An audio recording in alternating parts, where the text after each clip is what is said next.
কি অবস্থা সবার? র্যান্ডম অ্যানিমেশনে ব্লু লকের 7 নম্বর এপিসোডে সকলকে জানাই স্বাগতম। এর আগে 6 নম্বর এপিসোডে কি হয়েছিল তোমাদের কি মনে আছে? 6 নম্বর এপিসোডে কিন্তু ব্লু লক টিমের সাথে জাপানিজ আন্ডার 20 টিমের ম্যাচ শুরু হয়ে গিয়েছিল এবং সেই ম্যাচের প্রথম দিকে ব্লু লক টিম কিন্তু মোটামুটি ভালোই পারফর্ম করছিল, তারা অলমোস্ট একটা গোল দিয়ে দিচ্ছিল। তবে তখনই অলিভার আইকিউ এসে ইসাগিকে এমন ভাবে ব্লক করে দেয় যে ইসাগির মনে হয় তাকে কোনো একটা সাপ পেঁচিয়ে ধরেছে। তো এরপরে কি হয় আর ইসাগিরা কি এই ম্যাচ জিততে পেরেছিল কিনা সেটাই জানবো আজকের এই ভিডিওতে। তো আমি আর বেশি কথা না বলে সরাসরি ভিডিও শুরু করি। গাইজ, ভিডিওটা স্টার্ট হওয়ার পূর্বে তোমাদের জন্য একটা বড় সুখবর দেই, সেটা হচ্ছে এর আগে জুলাই মাসে আমরা একটা ক্যাম্পেইন শুরু করেছিলাম র্যান্ডম স্টোরে। তোমরা জানো আমাদের একটা ক্লথিং ব্র্যান্ড রয়েছে, সেটার প্রমোশনের জন্য। আর ওই সময় দুর্ভাগ্যবশত দেশটা অস্থিতিশীল হয়ে যায়, যে কারণে ক্যাম্পেইনটা পুরোপুরি ক্ষতিগ্রস্ত হয়েছিল। অনেক লসের সম্মুখীন আমরা হয়েছিলাম, তবে তারপরেও আমরা আমাদের কথা রেখেছি, বিজয়ীদের হাতে বাইক এবং অন্যান্য পুরস্কার তুলে দিয়েছি। তবে ওই তিক অভিজ্ঞতা থাকা সত্ত্বেও আমরা আবারও একটা বড় রিস্ক নিতে চলেছি, আর এই রিস্কে হয় আমাদের আগের ক্ষতি পুষিয়ে যাবে, নয়তো আমরা সবই হারাবো, এরকম একটা ব্যাপার। তো উইন্টার ক্যাম্পেইন 2024 নামে যে ক্যাম্পেইনটা আমরা চালাবো,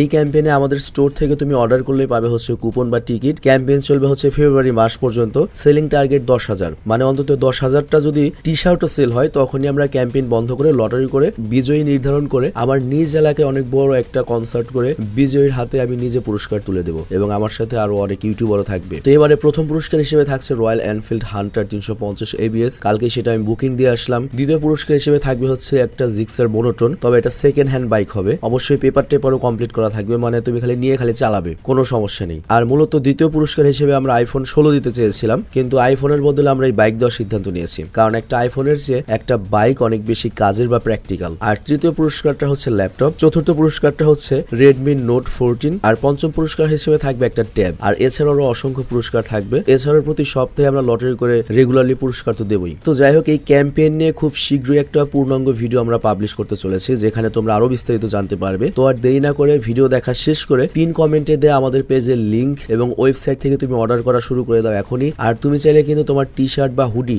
নিজের পছন্দ মতো গ্রাফিক্স বা ডিজাইন করে নিতে পারবে আমাদের স্টোর থেকে, এবং এটা অবশ্যই ভালো একটা ব্যাপার। তো যাই হোক, আশা করছি এবারের ক্যাম্পেইন তোমরা সফল করবে এবং গতবারের ক্ষতিটা আমরা পুষিয়ে নিতে পারবো। তো চলো এবার মূল ভিডিওতে যাই। এই এপিসোডের শুরুতেই চিগিরি ইসাগিকে বল পাস দেয়। ইসাগি তখন বল রিসিভ করে রিনের কাছে পাস দেয়, তবে রিনের সাথেই সেখানে আইকিউ ছিল। রিন ঠিক মতো নড়াচড়াও করতে পারছিল না, এদিকে ইসাগিও বল নিতে পারছিল না। তবে তখনই তাদের এই ব্লক বন্ধ করার জন্য সেখানে অতয়া চলে আসে। অতয়া, যাকে ব্লু লকের নিনজা বলা হয়, সে ফুল স্পিডে সামনের দিকে যেতে থাকে। তবে তাকে আটকানোর জন্য জাপান আন্ডার 20 টিমের কাছে একজন প্লেয়ার ছিল, আর এই প্লেয়ারের নাম ছিল দারায়। দারায় হঠাৎ করেই অতয়ার সামনে চলে আসে। দারায় অতয়াকে বলে, তুমি আমার বিপক্ষে কিছুই করতে পারবে না নিনজা। অতয়া দারায়কে কাটিয়ে সামনে যাওয়ার চেষ্টা করে যেন রিন তাকে বল পাস দিতে পারে, তবে দারায় একদম তার সাথে ছায়ের মতো আটকে ছিল। অতয়া যেটাই করছিল ওই একই জিনিসটা দারায়ও করছিল। অর্থাৎ এখানে জাপানিজ আন্ডার 20 টিমকে কিন্তু আন্ডার এস্টিমেট করার কোনো সুযোগই নেই, তারাও কিন্তু অলমোস্ট টপ লেভেলেরই প্লেয়ার। দারায় তখন কিছুটা হেসে অতয়াকে বলে, তুমি পরবর্তীতে কি পদক্ষেপ নিবে সেটা আমি আগেই বুঝতে পারছি। এইসব দেখে ইসাগি অনেক বেশি অবাক হয়ে যায়। রিন এখন কাউকেই বল পাস দিতে পারছিল না। সে তখন একটা সুযোগ বুঝে ইসাগির কাছে বল কোনোভাবে পাস দেয়। ইসাগি তখন তাদের পরবর্তী প্ল্যান অনুযায়ী ইউকিমিয়ার কাছে বল পাস দেয়। ইউকিমিয়া বল নিয়ে সামনের দিকে যেতে শুরু করে, তবে ইউকিমিয়াকে আটকানোর জন্য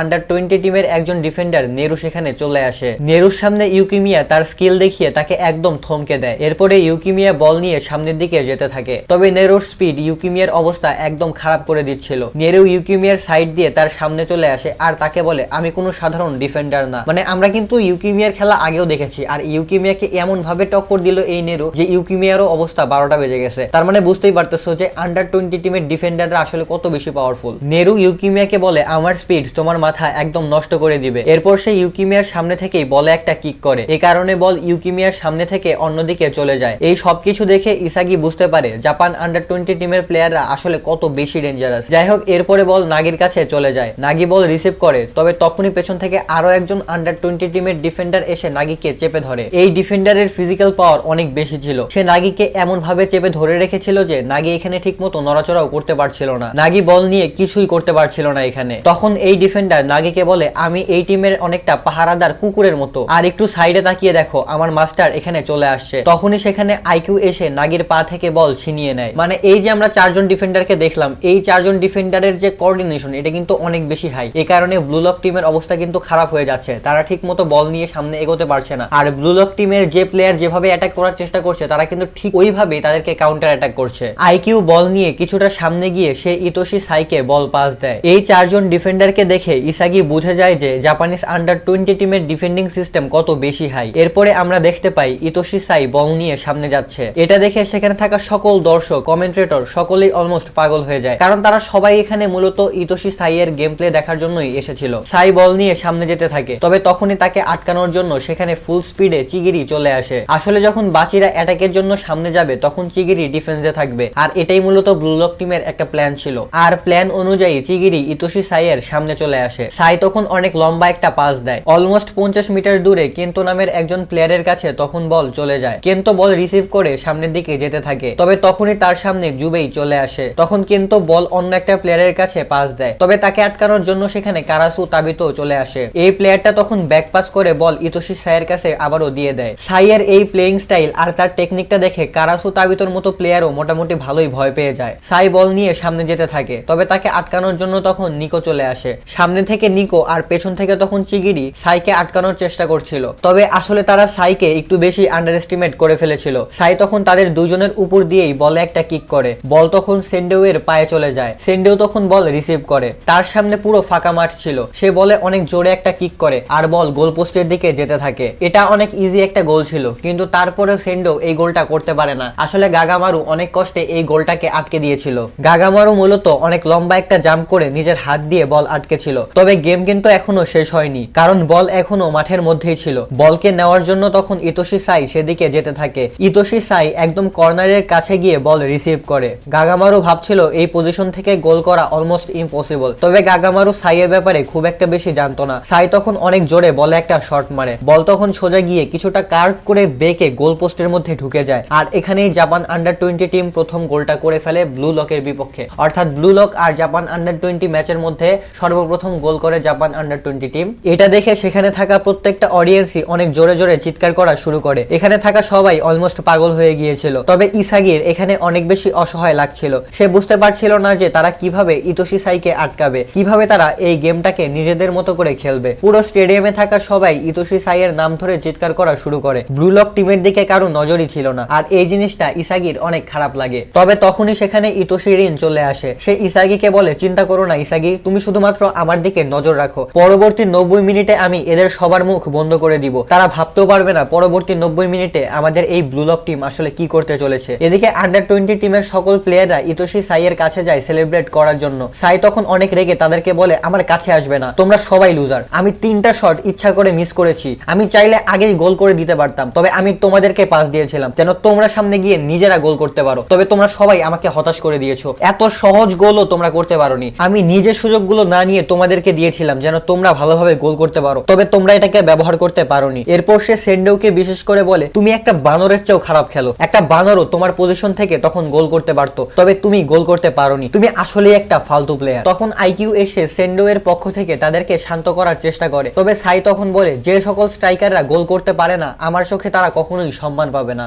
এসব শুনে সেন্ডো অনেক বেশি রেগে যায়, তবে আইকিউ তখন তাকে বলে, রাগ করো না সেন্ডো, খেলা তো মাত্র শুরু হলো, কিছুক্ষণ পর তুমি নিজেকে অবশ্যই প্রমাণ করে দিবে। এরপরে আমরা দেখতে পাই ব্লু লকের প্লেয়াররা অনেক বেশি স্ট্রেচের মধ্যে চলে গেছে। ইসাগি আর নিকো একসাথে মিলে প্ল্যান করতে থাকে যে কিভাবে তারা তাদের গেম প্ল্যানকে ভেঙে দিবে। এদিকে এবার আমাদের ইগোকে দেখানো হয়। অ্যান্ড্রি ইগোকে বলে, এটা তো অনেক খারাপ হচ্ছে, আমরা যেরকম প্ল্যান করেছিলাম ওরকম ভাবে কিছুই হচ্ছে না, তবে এই জিনিসটা আমি আগে থেকেই জানতাম যে আমাদের প্ল্যান অনুযায়ী কিছুই হবে না। এটা শুনে অ্যান্ড্রি বলে, এত কিছু বোঝার পরেও আপনি এত বেশি শান্ত কিভাবে আছেন? ইগো তখন বলে, প্র্যাকটিসে কোনো কিছু করা আর বাস্তবে করার মধ্যে অনেক বেশি পার্থক্য আছে, আর এই কথাটা কিন্তু 100% সত্যি। প্র্যাকটিসে যে কেউ তো অনেক ভালো করতে পারে, তবে বাস্তবে গিয়ে কিন্তু ভালো করা অনেক বেশি কঠিন হয়ে যায়, কারণ বাস্তবে যখন তুমি কোনো একটা কাজ করবে তখন তোমার উপর অনেক বেশি চাপ থাকবে, আর এত মেন্টাল প্রেসারে সেই সমস্ত কাজ করা কিন্তু আসলেই অনেক বেশি কঠিন হয়ে যায়। ইগো বলে, প্র্যাকটিসে তো যে কোনো মানুষই যে কোনো কিছু করে ফেলতে পারে, তবে আসল গেমে সবকিছুই উল্টো হয়ে যায়। আর এই ম্যাচে এদের জন্য যে সকল জিনিস নতুন, যে সকল জিনিস তারা আগে কখনোই ফেস করেনি, সেটা হচ্ছে স্ট্রেস বা মানসিক চাপ। এখানে থাকা সকল অডিয়েন্সরাই তাদের অপোনেন্ট টিমকে সাপোর্ট করছে, এ কারণে এখানে থাকা প্রত্যেকটা প্লেয়ারেরই মাইন্ডসেট একদম নেগেটিভ হয়ে গেছে।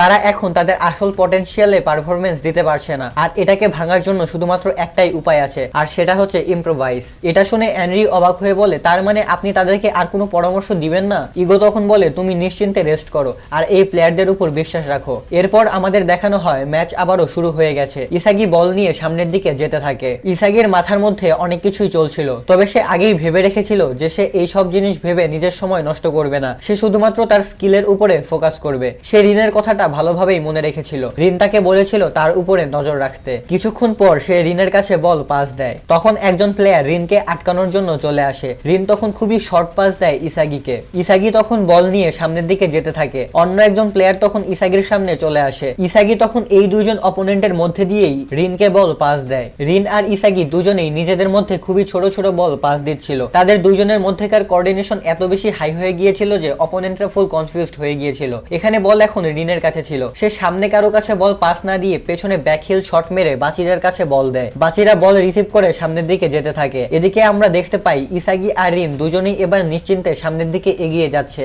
সামনে আগে থেকেই নাগি উপস্থিত ছিল। ইসাগি আর রিন দুজনেই এবার দুদিকে চলে যায়। এটা দেখে আইকিউ দৌড়ে এসে ইসাগিকে ব্লক করার চেষ্টা করে। ইসাগি আর নাগি দুজনকেই আন্ডার 20 টিমের প্লেয়াররা ব্লক করে রেখেছিল, তবে ইতোশি রিন এখানে ফাঁকা ছিল। এই জিনিসটা বাচিরা বুঝতে পারে। সে তখন ইতোশি রিনের কাছে অনেক লম্বা একটা পাস দেয়। রিন বল রিসিভ করে। সে একদম গোল পোস্টের সামনে ছিল। সবাই ভাবছিল সে হয়তো এখান থেকে একটা গোল করে দিবে। তার কাছে এখানে সুযোগ থাকলেও সে বলে শট মারে না। সে বল নিয়ে একদম কর্নারের কাছে চলে যায়। এরপরে সে কিক মারার সিদ্ধান্ত নেয়। রিনের এই মুভমেন্ট দেখে ইসাগি বুঝে গিয়েছিল রিন এখানে মূলত তার বড় ভাই ইতোশি সাইয়ের মতো করেই একটা গোল করার চেষ্টা করছে। এরপরে রিন অনেক পাওয়ারফুল একটা শট মারে। বল অলমোস্ট গোল পোস্টের ভিতর ঢুকে গিয়েছিল, তবে জাস্ট অল্প একটুর জন্য বল গোল পোস্ট বাড়ি গিয়ে লাগে। বল তখন আবারও মাঠের মধ্যে চলে আসে। ইউকিমিয়া তখন বল রিসিভ করে। ইউকিমিয়াকে থামানোর জন্য নেরু তার সামনে চলে আসে। তবে এই সব সিচুয়েশন ইসাগি আগেই নোটিস করেছিল। ইসাগি নেরুর নজর সরিয়ে নেওয়ার জন্য ইউকিমিয়ার পেছন দিয়ে তার সাইডে চলে আসে। এটার কারণে নেরুর নজর অন্যদিকে সরে যায়। ইউকিমিয়া তখন সুযোগ পেয়ে বল নিয়ে সামনের দিকে যেতে থাকে। কিছুটা সামনে গিয়ে ইউকিমিয়া বলে অনেক জোরে একটা কিক মারে। বল এখন সোজা গোল পোস্টের ভিতর ঢুকে যাচ্ছিল, তবে তখনই সেখানে আইকিউ চলে এসে বলে কিক মেরে সেটাকে সেখান থেকে সরিয়ে দেয়। বল এবারে আবারও মাঠের মধ্যে চলে আসে। দাঁড়ায় বল রিসিভ করার জন্য সামনের দিকে যেতে থাকে, তবে তখনই তার পেছন থেকে অতয়া নিনজার স্টাইলে চলে আসে। সে দাঁড়ায়কে একটু পেছনের দিকে সরিয়ে দিয়ে অনেক জোরে বলে একটা কিক মারে। তবে এবারও একজন ডিফেন্স প্লেয়ার তার মাথা দিয়ে বল থামিয়ে দেয়। মানে তুমি বুঝতে পারতেছো এটা অনেকটা আর্জেন্টিনা আর ফ্রান্সের ম্যাচের মতো হয়ে গেছে। মানে আর্জেন্টিনা আর ফ্রান্সের লাস্ট ম্যাচে বারবার কেমনে গোল টোল ঠেকান হচ্ছিল তোমরা হয়তো দেখছো। মানে আমি হয়তো বুঝতে পারতেছি না, বাট এমিলিয়ানো মার্টিনেজ যেভাবে বল ঠেকাই দিছিল বারবার, এখানে ঠিক ওইরকমই একটা কাহিনী হইতেছে যে বল ওরা বারবার গোল পোস্টের ভেতরে ঢোকানোর চেষ্টা করতেছে, কখনো গোল কি কখনো অন্যান্য প্লেয়াররা এসে বলটাকে আটকে দেওয়ার চেষ্টা করতেছে। যাই হোক, বল এখন অনেক উপরে উঠে যায়। বল তখন সরাসরি চলে যায় নাগির কাছে। নাগি সেই বলটাকে বাতাসের মধ্যেই রিসিভ করে। আর এই মোমেন্টটা কিন্তু অনেক ইন্টারেস্টিং একটা মোমেন্ট। নাগিকে আটকানোর জন্য সেখানে দুইজন প্লেয়ার চলে আসে, তবে নাগি তখন বলকে মাটিতে মেরে সেটাকে উপরে উঠিয়ে দেয়। এরপরে সেও উপরে লাফ দিয়ে ঘুরে তাদেরকে বলে তোমাদের সাথে দেখা হয়ে অনেক ভালো লাগলো। এরপর সে সরাসরি বাইসাইকেল স্টাইলে একটা শট মেরে দেয়, আর এই বল সরাসরি গোল পোস্টের ভেতরে ঢুকে যায়। আর এখানেই ব্লুলকের পক্ষ থেকে নাগি প্রথম গোলটা করে। আর এই গোলটা এত বেশি ইন্টারেস্টিং ছিল যে এই মুভমেন্টটা না দেখলে তোমরা বুঝতে পারবে না। এটা দেখে যতজন স্টেডিয়ামে ছিল, যতজন এই খেলাটা দেখছিল, তারা সবাই একদম শকড হয়ে যায়। তারা কেউ বিশ্বাসই করতে পারছিল না যে ব্লুলক টিম এত ভালো একটা গোল করতে পারবে। মানে এরা তো কেউ ব্লুলক টিম সম্পর্কে কিছুই জানতো না, সো ব্লুলক টিম নিয়ে তাদের কোনো আশাও ছিল না। কিন্তু তারপরেও এরা এত ভালোভাবে এই গোলটা করবে এটা সবারই এক্সপেকটেশনের বাইরে ছিল। এটা দেখে আন্ডার 20 টিমের প্লেয়াররাও অনেক বেশি অবাক হয়ে যায়। আইকিউ তখন বলে আমি বুঝতে পারিনি তোমরা এত ভালো একটা গোল করতে পারবে, তাহলে এটাই হলো ব্লুলক টিম, তাই না? এখন আমরা নাগিকে দেখতে পাই সেলিব্রেশন করার জন্য সে মাঠের মধ্যেই বসে পড়ে তার এক হাত উপরে তুলে রাখে। সকল প্লেয়াররাই তখন দৌড়ে নাগির দিকে আসছিল। এখন হঠাৎ করে এখানে থাকা প্রত্যেকটা দর্শকই জোরে জোরে চিৎকার করা শুরু করে। এই দর্শকরা মূলত ব্লুলক টিমের এত হাই ইন্টেন্স একটা গোল দেখে চিৎকার করছিল। আর এখানেই মূলত এই এপিসোডটা শেষ হয়ে যায়। তবে ভাই বিশ্বাস করো, সামনের এপিসোড এত বেশি ইন্টারেস্টিং হচ্ছে যে তোমরা হয়তো কল্পনাও করতে পারতেছো না। তবে আমাকে যদি জিজ্ঞাসা করো এই বছরের বেস্ট অ্যানিমে কোনটা, আমি চোখ বন্ধ করে ড্যান আর এই ব্লুলকের নাম বলে দিব। কিসের জন্য? কারণ আমি পরবর্তী কাহিনী জানি। আমি অলরেডি ব্লুলকের মাঙ্গাও পড়ে ফেলছি, সো আমি জানি পরবর্তীতে ইসাগি কি করতে চলেছে, পরবর্তীতে রিন কি করতে চলেছে, আর ইতোশি সাই কি করতে চলেছে। আমি তোমাদেরকে স্পয়লার দিব না, বাট এই ম্যাচটা দেখে তোমরা অনেক বেশি মজা পাবা। সামনের এপিসোডটা অনেক বেশি ইন্টারেস্টিং, তারপরের এপিসোডটা বিশেষ করে মানে 7 নাম্বার এপিসোড তো তোমরা দেখলা, 8 আর 9 এই দুটো এপিসোড পুরো মাথায় তোমাদের ঘুরিয়ে দিবে। তো সামনের সপ্তাহে সেই এপিসোডগুলো চলে আসবে, হয়তো আলামিন ভাই সেই ভিডিওগুলো তোমাদের জন্য করবে। আজকের মতো আমি এখানে বিদায় নিচ্ছি। ভালো থাকো, সুস্থ থাকো, আল্লাহ হাফেজ। ভিডিও তো শেষ হলো, কিন্তু ভুলে যেও না এই উইন্টার ক্যাম্পেইনে তুমিও কিন্তু জিততে পারো একটা রয়্যাল এনফিল্ড, একটা জিক্সার কিংবা ল্যাপটপ বা ফোন সর্বনিম্ন মাত্র 350 টাকার পণ্যের অর্ডার করে। তো আর দেরি কিসের, এখনই চলে যাও র্যান্ডম স্টোরের পিন কমেন্টে লিংক দেওয়া রয়েছে। আর বিস্তারিত তথ্য নিয়ে খুব শীঘ্রই ভিডিও আসছে। মানাইছে না? কেমন লাগতেছে? এটাই পারফেক্ট। তো তোমাদের জন্য আজকে আমি এইটা বুকিং দিয়ে যাব। আর আরেকটা সারপ্রাইজ আছে, আমি আমার নিজের জন্য আরেকটা বুকিং দেবো। আমাদের বড় ভাই যেটা পছন্দ করবে সেটা আবার আমি বুকিং দেবো। আমার 2টা বাইক আজকে আমরা বুকিং দেবো।